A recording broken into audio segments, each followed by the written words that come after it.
Looks like it's going back to the dealership.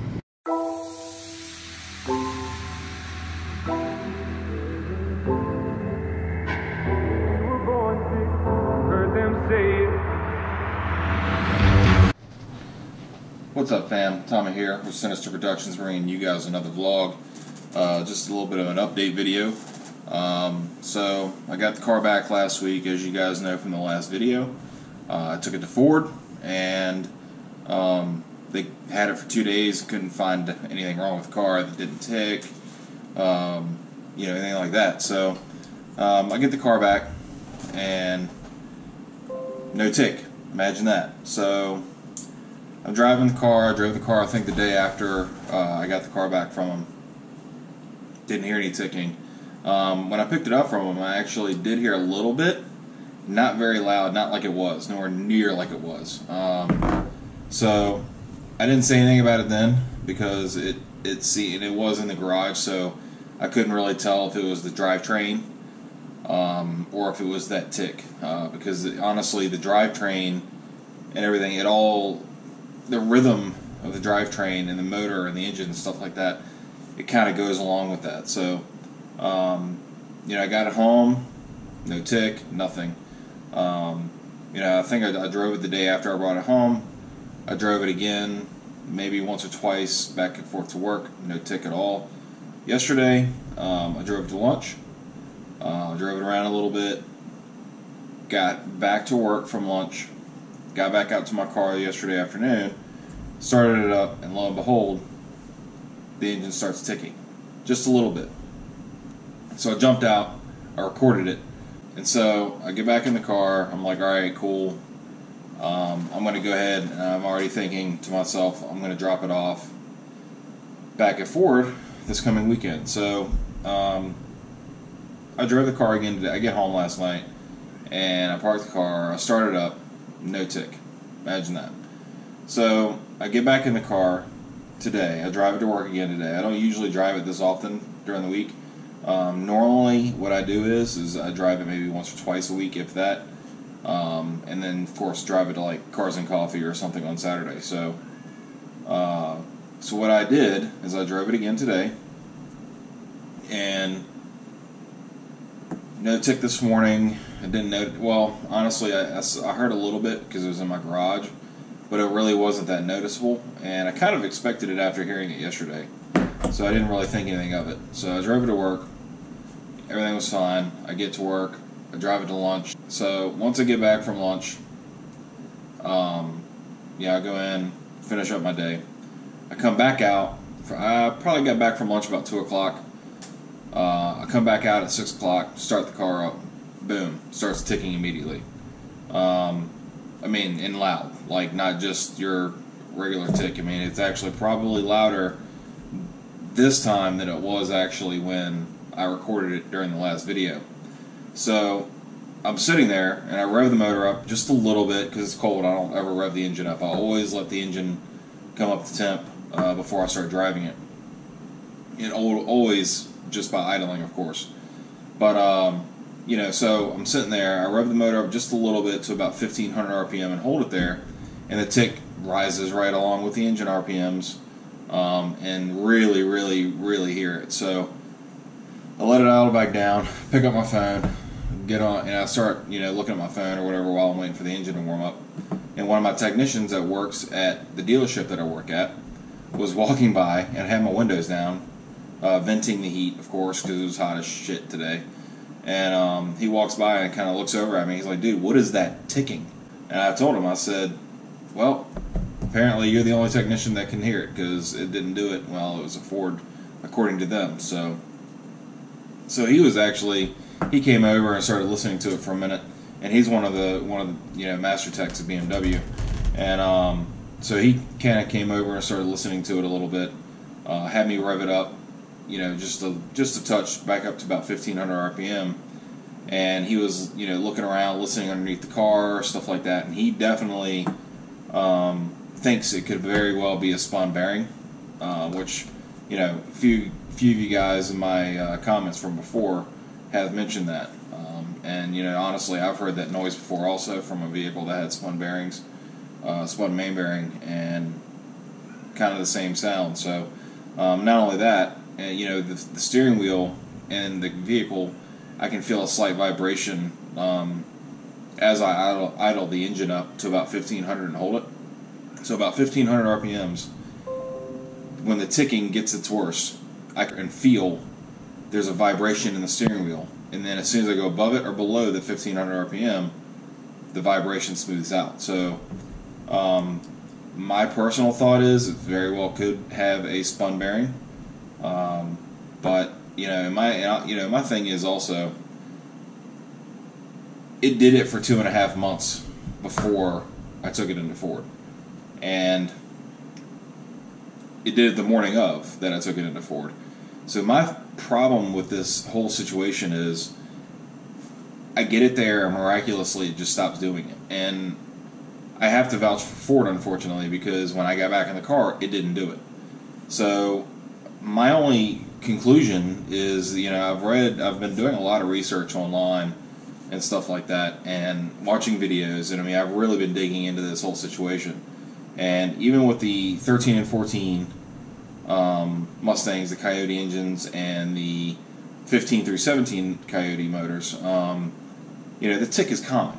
There is a common, you know, a common tick that is happening, you know, right after oil changes, things of that nature. And, you know, dealerships that have found it, you know, don't know what the fix is. You know, they say, oh, it's ticking, but, you know, they've looked at the, you know, they've done their diagnosis, things like that. They can't figure it out. So what they do is they add an additive to the oil that quiets the motor, that quiets the tick, which is not fixing the problem. And I have a feeling that that's what they did with mine. Instead of telling me they found it and telling me what they wanted to do with it, I feel like the technician found and heard the tick, and then put, you know, some kind of additive in there, and ended up quieting the engine down, and it probably only lasted for a week. So, you know, and it has been almost a week that the tick has happened, and now it's back. And so essentially what I've already arranged to have happen is I'm going to go and show up on Saturday morning, and I've already got this arranged where the advisor's going to be there, the shop foreman's going to be there, and the technician that looked at my car is going to be there. And I'm going to have them all outside, and I'm going to basically corral them around the car. I'm going to fire the engine up and hope to God the bitch ticks, because I'm going to feel like a complete ass if all of a sudden I can't get it to duplicate while they're all there. So my plan is to get the car to Ford and try to get this thing duplicated, because I really want to get down to the bottom of this, because, you know, it's a brand new car. It's got 6,200 miles on it right now. I know a lot of these 18s are having issues. Spun bearings, timing chains, the MT82 transmissions, the shift forks. I mean, I know Ford, their buyback department and all this other stuff are, I'm sure, are swamped with letters and complaints and emails and all that stuff. You know, so Ford, honestly, I know knows about the issues that these cars are having. Whether they're working on a fix for it, I don't know. I don't know anyone at Ford. I wish I did, but I don't. And so all I know is that, you know, even though if it comes down to, honestly, if it comes down to where they need to put a motor in the car, I think I will file the lemon report and try to go with the lemon law and get them to buy the car back, because I don't. What a lot of you guys don't understand is, oh, we'll just put a motor in. There's nothing wrong with that. You know, just deal with it. They're giving you a free motor. No. Think about it. They put a motor in your car. You ever deal with Carfaxes?